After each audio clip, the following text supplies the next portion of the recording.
Hello everyone, welcome to ప్రవీస్ kitchen. ఈరోజు మనం కోడిగుడ్డు ఎండు రొయ్యల కూరని ఎలా ప్రిపేర్ చేసుకోవాలో చూద్దాం.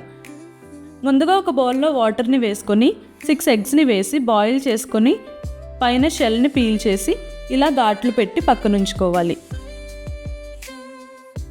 తర్వాత ఇంకొక చిన్న బౌల్లో గోరువెచ్చటి నీళ్ళని వేసుకొని అందులోకి 1/2 కప్పు ఎండు రొయ్యల్ని వేసి ఒక 3-4 నిమిషాలు అలాగే వదిలేయాలి. ఇలా వదిలేయడం వల్ల ఎండు రొయ్యలు వేడి నీటిని పీల్చుకొని కాస్త ఉబ్బినట్లు అవుతాయండి. ఇలా ఉబ్బిన తర్వాత నీళ్ళని వంపేసి ఎండు రొయ్యల్ని 2-3 సార్లు వాష్ చేసుకుంటే ఇసుక మట్టి ఏమన్నా ఉంటే పోతుందండి. ఇప్పుడు వాటర్ ఏమీ లేకుండా డ్రైన్ చేసుకుని ఒక బౌల్లో కలెక్ట్ చేసి పక్కన ఉంచుకోవాలి. ఇప్పుడు ఒక కడాయి పెట్టుకుని అందులోకి 2 టేబుల్ స్పూన్ల ఆయిల్ వేసుకోవాలి. ఆయిల్ వేడెక్కిన తర్వాత ఒక చిటికెడు పసుపుని వేసి స్ప్రెడ్ చేసుకోవాలి. తర్వాత ఇందులోకి ఉడకబెట్టి ఘాట్లు పెట్టుకున్న కోడిగుడ్లను వేసి వేపి తీసి పక్కనుంచుకోవాలి. అదేవిధంగా ఎండు రొయ్యల్ని కూడా వేపి తీసి పక్కనుంచుకోవాలి. ఇప్పుడు అదే నూనెలో సన్నగా తరిగిన 2 మీడియం సైజ్ ఉల్లిపాయ ముక్కల్ని వేసి ఒకసారి కలుపుకుని ఇందులోకి రుచికి సరిపడినంత సాల్ట్, చిటికెడు పసుపు వేసి వేపుకోవాలి.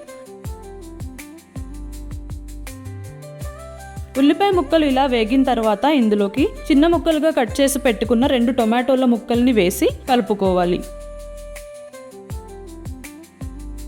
4-5 నిమిషాలకి టొమాటో ముక్కలు బాగా మగ్గి ఇలా గుజ్జులా మెత్తగా అయిన తర్వాత ఇందులోకి 1 టేబుల్ స్పూన్ కారం వేసుకుని కలుపుకోవాలి. కారం పచ్చివాసన పోయిన తర్వాత 2 కప్పుల నీళ్ళని వేసి కలుపుకోవాలి. ఇప్పుడు ఇందులోకి సన్నగా తరిగి పెట్టుకున్న 2 పచ్చిమిర్చి ముక్కల్ని వేసి ఒకసారి కలుపుకొని 5-6 నిమిషాల పాటు మగ్గనివ్వాలి.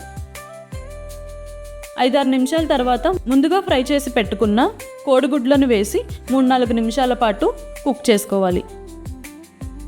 ఆ తర్వాత ఫ్రై చేసి పెట్టుకున్న ఎండు రొయ్యలను కూడా వేసి ఒకసారి అంతా కలిసేలా బాగా కలుపుకొని మూత పెట్టి 3-4 నిమిషాలు మగ్గనివ్వాలి.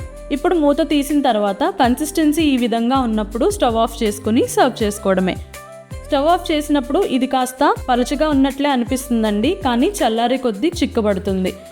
అంతేనండి, చాలా ఈజీగా కోడిగుడ్డు ఎండు రొయ్యలు టమాటా కూర రెడీ.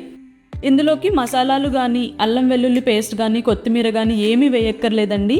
ఇది ఇలాగే చాలా బాగుంటుంది. పాతకాలంలో ఇలాగే చేసేవాళ్ళండి దీన్ని. వేడివేడి అన్నంలోకి ఈ కోడిగుడ్డు ఎండు రొయ్యల కూరని కలుపుకుని తింటుంటే ఎంత తింటున్నామో కూడా తెలియదండి. అంత బాగుంటుంది ఈ రెసిపీ. మీరు కూడా ట్రై చేసి చూడండి.